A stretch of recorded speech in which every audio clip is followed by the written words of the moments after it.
Hi, this is Danny Matthews from Launchpad Media showing you how to schedule a post to Instagram on Hootsuite.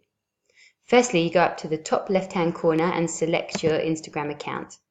You then go to the Compose Message button and either type your message or you can paste it from a content calendar.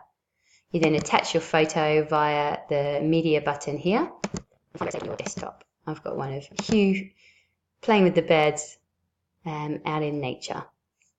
You then just wait for the photo to be uploaded, and then you can either schedule your post using the scheduling tool, or I'm just going to send it now to show how it links to the Hootsuite app on your phone. So once I click Save Now, because my account is synced to my Hootsuite on my mobile, which it has to be to schedule posts, it says a notification has been sent to my device.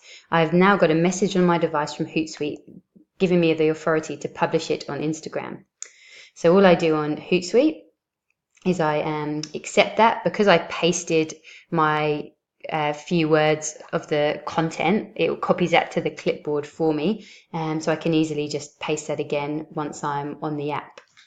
So that's how you schedule a post to Instagram via Hootsuite.